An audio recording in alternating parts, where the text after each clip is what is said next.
एक सुबह राजा के महल के द्वार पर असामान्य हलचल थी।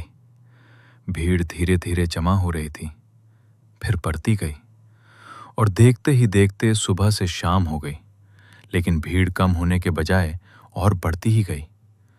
पूरा नगर, पूरी राजधानी राजमहल के बाहर इकट्ठी हो चुकी थी। हवा में बेचैनी थी, लोगों की आंखों में सवाल थे। कुछ अजीब हो रहा था। राजा स्वयं भी उलझन में था। एक ऐसी घटना जिसने पूरे राज्य को हिला दिया था। सुबह सुबह एक भिक्षु महल के द्वार पर आया था।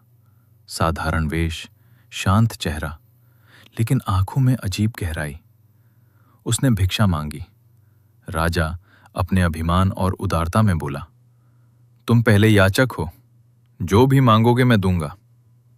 भिक्षु मुस्कुराया और धीरे से बोला, वचन देने से पहले एक बार सोच ले महाराज, कहीं ऐसा ना हो कि आप दे ना पाए। राजा को यह बात चुभ गई। उसके स्वाभिमान को चोट पहुंची। वो बोला, मैं एक सम्राट हूं, ऐसा क्या है जो मैं नहीं दे सकता, मांगो। भिक्षु ने अपना छोटा सा पात्र आगे बढ़ाया। बस इसे भर दीजिए, यही मेरी एकमात्र इच्छा है। राजा हंसा, इतनी सी बात, ये तो बहुत आसान है। उसने अपने खजांची को आदेश दिया, इस पात्र को हीरे जवाहरात से भर दो। खजाने खुल गए। सोना, चांदी, हीरे सब उस छोटे से पात्र में डाले जाने लगे। लेकिन पात्र भरता ही नहीं था।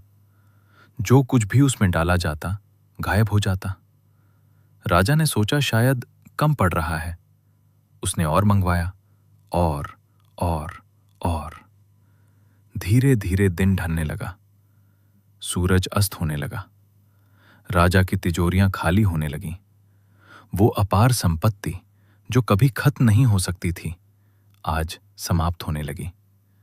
फिर भी वो छोटा सा पात्र खाली का खाली ही रहा। अब महल में अंधेरा छा चुका था। राजा का चेहरा भी उसी अंधेरे जैसा हो गया था। सारी संपत्ति समाप्त हो चुकी थी, लेकिन पात्र नहीं भरा।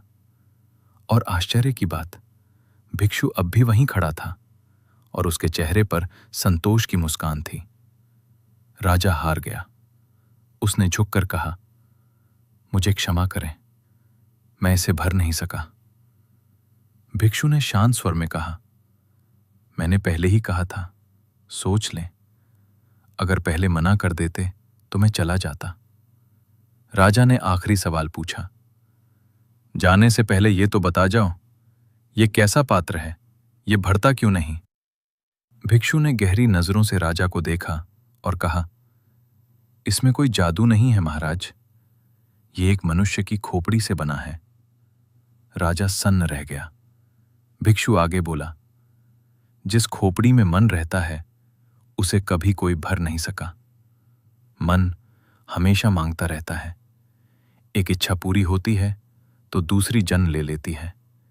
इसकी भूख का कोई अंत नहीं है। पूरा संसार भी दे दो, फिर भी ये खाली ही रहता है। भीड़ सन्न थी।